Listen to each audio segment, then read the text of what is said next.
teman pemilih, apa kabar semua? Semoga semua dalam keadaan sehat ya. Senang sekali bisa ketemu lagi dengan saya di podcast KPU Jateng. Teman pemilih, kali ini kita juga kedatangan tamu yang sangat istimewa. Kita kedatangan tamu yang sangat fokus kepada logistik pemilu. Beliau adalah anggota KPU Provinsi Jawa Tengah, Divisi Perencanaan dan Logistik. Beliau adalah Bapak Ikhwanuddin. Selamat datang Bapak. Iya, senang sekali bisa ketemu dengan Bapak. Alhamdulillah sehat? Baik, alhamdulillah. Bapak gimana Pak? Sehat. Alhamdulillah, seger nih nampaknya ya. Iya. Setelah kita kumpul dengan keluarga kemarin ya Pak ya, seger sepertinya sekarang udah kayak dicas gitu ya Pak ya. Alhamdulillah. Ya Pak. Pak, ngomong-ngomong logistik boleh sedikit ya Pak ya, kita ya Pak ya. Banyak juga nggak apa-apa. Banyak boleh nggak apa-apa nih, biar teman-teman pemilih di rumah juga banyak tahu tentang logistik pemilu ya Pak ya. Nanti bicara sedikit nanti kurang logistiknya. Ya betul, oh iya. Berarti logistik pemilu itu harus benar-benar terpenuhi ya Pak ya saat pemilu ya Pak ya. Iya, pemilu logistik itu logistik pemilu kan nggak hanya dalam bentuk barang, tapi itu mananya kan mencerminkan nanti hasil pemilihan. Tidak hanya sebatas misalnya surat suara saja, tapi dengan ada surat suara itu akan mencerminkan bahwa hasil pemilihannya itu yang dipilih oleh pemilih. Berarti kalau dari cerita Bapak tadi kayaknya logistik pemilu itu benar-benar penting dan menentukan sebetulnya ya Pak ya, bagaimana pemilu itu sukses gitu ya Pak. Kalau nggak ada logistik, apa yang mau bisa dilakukan pada saat pemilu. Ya, betul. Misalnya nggak ada surat suara. Betul. Nah, terus yang mau dicoblos apa? Betul. Nah, Pak, dengan pentingnya logistik pemilu itu sendiri, Pak, bagaimana sih Pak persiapan KPU menjelang pemilu serentak 2024 terkait logistik, Pak? Ya. Jadi begini, tahapan pemilu ini kan sudah berjalan ya. Saat ini sudah mulai tahapan pendaftaran calon ya, tanggal 1 Mei sampai 14 Mei. Ya. Ini kan waktu berjalan terus ini. Nah, karena itu maka terkait dengan logistik juga harus dipersiapkan. Sehingga nanti pada saatnya dibutuhkan itu semuanya sudah siap dan sudah tersedia. Jadi di logistik itu ada prinsip yaitu tepat jumlah, tepat waktu, tepat sasaran, tepat kualitasnya, sehingga sekali lagi nanti pada saat hari pemungutan penghitungan suara semua sudah tersedia dengan baik ya. Jumlahnya tidak kurang, waktunya tepat, jumlahnya kualitasnya juga sesuai dengan spek yang ada, kemudian sasarannya benar-benar nyampe. Paling bawah kan di TPS. Jadi paling tidak H-1 semua logistik untuk pemilihan itu harus sudah sampai di TPS. Artinya harus ada perencanaan yang tepat ya Pak ya sebelum diadakannya logistik pemilu itu sendiri. Nah itu gimana Pak proses perencanaannya Pak? Logistik itu kan ada beberapa komponen ya yang harus kita lakukan. Yang pertama terkait dengan jenis barangnya dulu. Jadi logistik apa saja nanti yang dibutuhkan, terutama nanti di TPS pada saat pemungutan suara, dari mulai kotak suara harus ada, bilik suara, ya, kemudian ada formulir-formulirnya, kemudian surat suara, ada tinta yang nanti untuk menandai pemilih sudah menggunakan hak pilihnya, dan lain-lain. Nah ini kita sudah mulai proses untuk identifikasi kebutuhan-kebutuhan di masing-masing TPS, diidentifikasi. Nah ini saat ini kan jumlah TPS, DPS sementara kan sudah ada. Artinya terkait dengan jumlah itu kita sudah bisa memprediksikan berapa jumlahnya. Itu satu terkait dengan jenis dan jumlah logistik apa saja nanti yang dibutuhkan. Kemudian yang kedua persiapan untuk tempat pengelolaan logistik. Itu juga karena nggak bisa atau logistik dari pabrik atau dari perusahaan langsung ke TPS kan tidak bisa, harus disimpan dulu, dikelola dulu, kan berarti butuh gudang, tempat untuk penyimpanan logistik ya dalam bentuk gudang. Itu sebelum didistribusikan ya Pak ya? Iya belum, sebelum diolah, sebelum dikelola kan nanti ada pengelolaan. Jadi setelah dari rekanan perusahaan atau produsen, itu kemudian masukkan ke gudang dulu, ya kan. Misalnya kotak suara kan harus dibawa ke gudang, bilik suara harus dibawa ke gudang, karena ini butuh waktu yang cukup kan. Ya, jadi setelah di gudang nanti baru dikelola. Dikelola itu misalnya kotak suara itu dari percetakan kan belum dalam bentuk kotak, tapi masih dalam bentuk lembaran. Ya, kemudian kan harus dibuat menjadi sebuah kotak suara itu kan harus dikelola kan gitu. Nah, karena kotak suara itu pengadanya di tahun 2023, nanti pelaksanaannya di bulan Februari, itu kan butuh waktu lama, makanya harus dikelola supaya kotak ini nanti tetap utuh. Ya kan, rencana itu kotaknya kan pakai karton seperti yang dulu ya, kecuali nanti ada perubahan pakai yang lain, tapi sementara kan asumsi kita pakai karton itu. Nah, karton kan rentan. Ya, ini harus kita kelola supaya nanti kotak suara, bilik suaranya itu pada saat hari tetap utuh. Ya, dari hujan, dari mungkin serangga ataupun dari orang kan, kalau dicuri gimana? Kan? Itu yang sebagainya. Ini kan harus disiapkan. Nah, itu butuh gudang yang representatif. Nah, sementara itu KPU kan tidak semuanya kabupaten kota itu punya gudang sendiri, maka harus sewa gudang yang ada.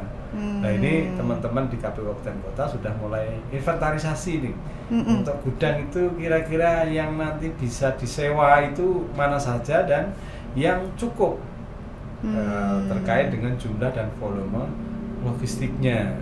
Ini juga harus dipersiapkan dari awal, karena sewa gudang itu juga bukan perkara yang mudah. Ada nggak di kabupaten itu gudangnya yang cukup, yang besar? Kemudian kalau toh ada, apakah gudang itu mau disewakan atau tidak? Jangan-jangan gudangnya sudah dipakai yang lain. Ini kalau tidak jauh-jauh hari disiapkan, nanti kita akan kesulitan pada saat dibutuhkan terkait dengan penyimpanannya. Kemudian juga terkait dengan pengelolaan, nanti kan ada proses pengelolaan. Setelah semua logistik itu ada di gudang. Nah, kemudian ada proses namanya sortir untuk surat suara. Apakah surat suara itu bisa dipakai atau tidak, rusak atau tidak, dan lain sebagainya, itu ada proses sortir. Kemudian setelah sortir ada pengepakan yang dipak per TPS. Surat-surat TPS ini butuhnya berapa lembar, kemudian formulirnya butuhnya berapa, kotaknya butuhnya berapa, biliknya butuhnya berapa. Itu kaitannya dengan pengelolaan ya. Kemudian setelah semuanya itu kumpul di gudang, sudah dipak, sudah disortir, menjadikan satu, dimasukkan ke dalam kotak yang nantinya proses berikutnya adalah distribusi logistik. Kan dikirim gini ke TPS, bertahap ya, dari kabupaten ke kecamatan, kecamatan ke desa, kelurahan, kelurahan baru ke TPS. Nah, ini terkait dengan distribusi juga bukan perkara yang mudah, karena lokasi di Jawa Tengah itu kan beragam ya. Ada wilayah lautnya, ada pegunungan. Itu gimana tuh Pak? Pedalaman juga ada. Ini kan beragam ini ya. Kemungkinan kan mengalami kesulitan juga, gitu ya Pak ya. Itu gimana Pak? Harus disiapkan juga jauh-jauh hari ya, terkait dengan perencanaan distribusi. Distribusi kan butuh armada ya. Iya, betul. Armada apa nanti yang harus disiapkan ya. Kita kan sudah ada standarnya ya, armadanya harus armada yang tertutup ya, karena kita juga harus ingat bahwa coblosan pemilu 2024 itu bulan Februari 2024.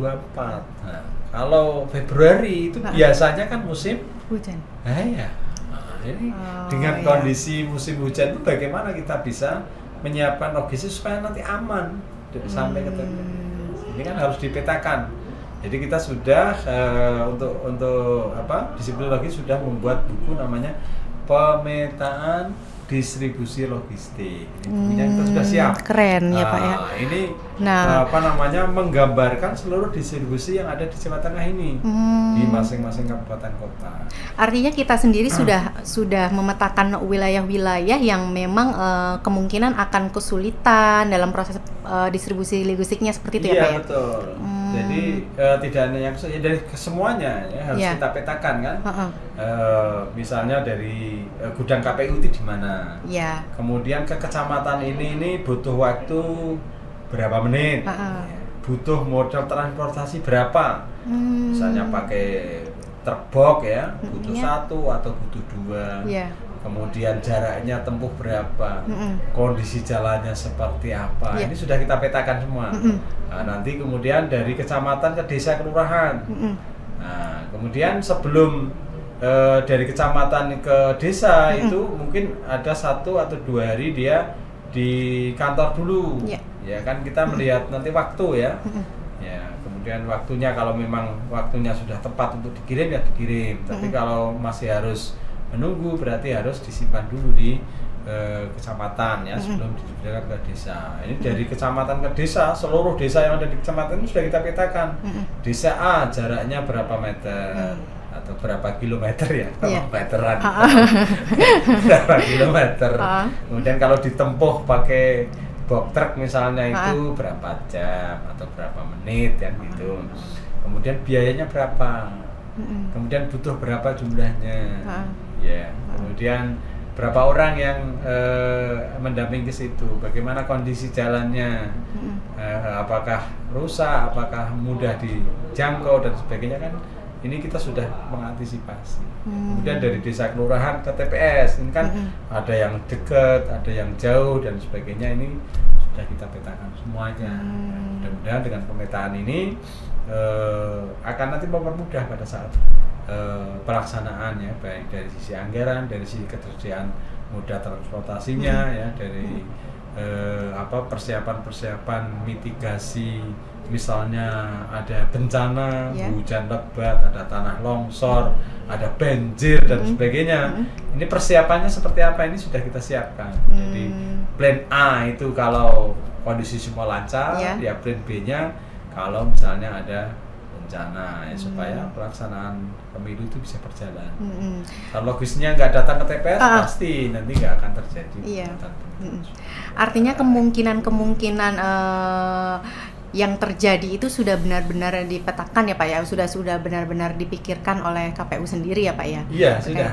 Kita tidak hanya memikirkan, sudah mensimulasikan. Betul. Jadi buku pemetaan ini beberapa kita simulasikan.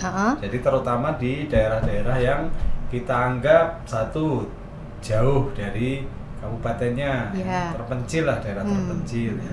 Kemudian daerah yang sulit dari sisi akses transportasinya, kemudian daerah-daerah yang rawan bencana, ini sudah kita simulasikan. Misalnya jalan ini biasanya jaraknya berapa, jaraknya berapa, itu sudah kita hitung semua. Ya kita ambil sampel ya, tidak semuanya. Alat transportasinya apa? Artinya ada koordinasi khusus dengan pihak wilayah sananya juga ya Pak ya? Iya pasti terkait ini ya Pak ya. Jadi dengan Pemda kita minta ke KPU Kabupaten Kota untuk koordinasi ini yang daerah-daerah bencana ya dengan BPBD ya, dengan Kesbanglinmas, dengan kepolisian, dengan Satpol PP dan sebagainya, itu harus dikoordinasikan jauh-jauh hari karena kan penyelenggara KPU itu kan juga terbatas ya kewenangannya, sehingga butuh disupport, didukung oleh instansi lain. Pemerintah daerah terutama ya, salah satu tugasnya adalah memfasilitasi terkait dengan suksesnya pemilu. Nah Pak, ini kan Pak selain dengan kerja KPU terkait dengan pemetaan logistik pemilu ini ya Pak ya, ada nggak sih Pak strategi khusus selain pemetaan ini terhadap mungkin lokasi yang akan sulit dijangkau gitu Pak oleh kita gitu? Ya dengan pemetaan ini kan kita buat strategi ya. Jadi strategi itu kan harus pakai data. Buku pemetaan itu sebagai bagian daripada data yang kita miliki ya. Dengan adanya data peta ini ya kita mengatur strateginya, misalnya untuk distribusi logistik ya kita utamakan daerah-daerah yang sulit dulu, misalnya begitu ya, karena ini butuh waktu, ya butuh transportasi seperti apa yang memang cocok di situ. Ya kan ada beberapa lokasi yang tidak bisa pakai mobil, ya berarti kita harus menyiapkan pengganti mobil itu apa yang bisa mengangkut, ya misalnya pakai motor. Nah, tidak sembarang motor misalnya bisa trail, ke lokasi itu, ya kita pakai menyiapkan ya ataupun nanti sewa motor yang memang sesuai dengan kondisi lapangannya. Nah, ini kan dalam strategi supaya nanti bisa lancar, gitu. Kemudian mengatur strategi terkait dengan kebutuhan gudang, ya kebutuhan gudang. Ini kan tadi sudah saya sampaikan harus disiapkan jauh-jauh hari. Ya kita sudah mulai mencari gudang-gudang yang strategis di wilayah masing-masing, ya. Sudah mulai cek ya fasilitasnya, kemudian kira-kira harganya bisa disewa atau tidak. Ini sudah mulai dikomunikasikan, sehingga nanti pada saatnya dibutuhkan itu kita sudah siap. Pak, terkait dengan gudang atau penyimpanan tadi ya Pak, nah dari penyedia itu kan kita lalu ke gudang untuk pengelolaan, nah lalu kita kan mendistribusikannya ke PPK PPS ya Pak. Nah penyimpanan di PPK PPS sendiri itu bagaimana Pak? Apakah mereka menyiapkan gudang juga atau seperti apa Pak biasanya kalau Pak? di PPK kan tidak lama ya, jadi bisa nanti pinjam kantor kecamatan, ya kantor kecamatan yang ada, ya ini juga perlu komunikasi dengan camat-camat ini, teman-teman di tingkat kecamatan ya, di PPK. Kalau memang terpaksa tidak ada di kecamatan itu, mungkin bisa pakai balai desa yang terdekat dengan kecamatan. Ya walaupun di kecamatan ya biasanya masuk wilayah desa atau kelurahan mana, itu biasanya kan ada balai desa ya, ataupun tempat-tempat pertemuan yang lain. Kalau memang semuanya sudah nggak ada, terpaksa harus sewa, ya harus disiapkan anggaran untuk sewa tempat, karena tadi itu membutuhkan tempat sebelum didistribusikan ke tingkatan berikutnya ke desa kelurahan. Kemudian kalau di desa itu biasanya kan hanya semalam ya. Jadi kita dari kecamatan ke desa itu kan H-2 ya, H-2 sudah nyampe di situ, kemudian nanti H-1 bisa diambil oleh KPPS untuk disiapkan di TPS, atau kalau enggak hari H-1 ya mungkin malamnya atau pagi banget ya, KPPS-nya malah datang ke balai desa untuk nungguin logistik supaya aman ya, bersama dengan petugas keamanan yang lain, nanti paginya baru dibawa ke TPS. Jadi kalau di kecamatan, di desa, sama di TPS itu kan nggak terlalu lama, sehingga kita juga menyiapkan tempat-tempat yang representatif. Sekali lagi ini musim hujan, jadi tempatnya juga harus aman dari banjir, aman dari air hujan, kebocoran. Walaupun kita sudah antisipasi itu, jadi nanti kotak suaranya tetap kita bungkus pakai plastik. Oh, seperti itu. Jadi kita benar-benar menjamin keutuhan logistik pemilu itu sendiri ya Pak ya. Maksudnya agar tetap tersampaikan dengan baik gitu ya Pak ya. Nah Bapak, terakhir nih Pak, mungkin untuk teman-teman penyelenggara terkait dengan persiapan tahapan logistik pemilu Pak, mungkin pesan atau support untuk teman-teman penyelenggara. Baik. Silakan, jadi Pak. Untuk kawan-kawan penyelenggara pemilu, pekerjaan tahapan pemilu kita itu berjalan secara simultan ya. Walaupun ini masih ada tahapan untuk pendaftaran, ya teman-teman juga harus menyiapkan terkait dengan kesiapan logistiknya. Jadi nggak menunggu-nunggu nih tahapan selesai baru melakukan tahapan yang lain, nggak begitu. Kita tahapannya ya berjalan bersama-sama ya, tentunya kawan-kawan sekalian ya menjaga kesehatan. Itu yang utama ya Pak ya. Betul. Supaya proses ini berjalan dengan baik ya. Kalau nanti penyelenggaranya sakit ya akan berpengaruh pada proses itu. Ya, menjaga kesehatan ya, ritme kerja harus kita jaga bersama-sama. Ini yang lebih penting adalah menjaga kebersamaan dan kekompakan sesama penyelenggara. Baik di tugas ya, dikerjakan bersama-sama. kalau ada kesulitan dibicarakan. Jadi itu kuncinya kan begitu. Kemudian terkait dengan pihak-pihak yang lainnya, komunikasi koordinasi menjadi sangat penting. Ya, karena sekali lagi KPU nggak bisa menyelenggarakan pemilu sendiri.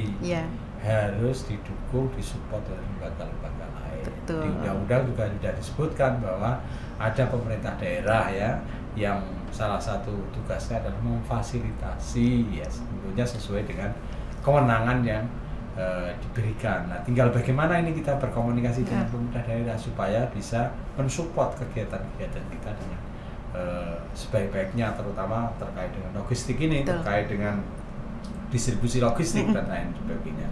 Karena pemangku wilayah itu ya pemerintah daerah masing-masing ya. Jadi misalnya nanti pas ada satu daerah yang sudah disiapkan TPS-nya misalnya mengalami bencana, ya, walaupun kita nggak mengharapkan kan, tapi ini harus antisipasi. Itu kan kita harus menggandeng BPBD yang punya keahlian penanggulangan bencana. Nggak mungkin KPU sendiri kan nggak bisa, itu bukan ahlinya kan. Ya harus minta bantuan kepada ahlinya BPBD di masing-masing, ada SAR, ada BPBD, pemerintah daerah setempat. Nah, ini komunikasi koordinasi dengan pemerintah daerah itu menjadi kunci kita keberhasilan untuk penyelenggaraan pemilu dan kebersamaan sesama penyelenggara, saling mensupport ya, saling membantu pembagian tugasnya dengan baik, tetapi tetap harus saling mensupport satu dengan yang lain. Kira-kira begitu, Pak. Iya, terima kasih banyak Pak Ihwan. Terima kasih juga kepada teman pemilih yang terus setia di podcast KPU Jateng. Podcast KPU Jateng terupdate, bersuara kepemiluan. Dah, terima kasih Bapak.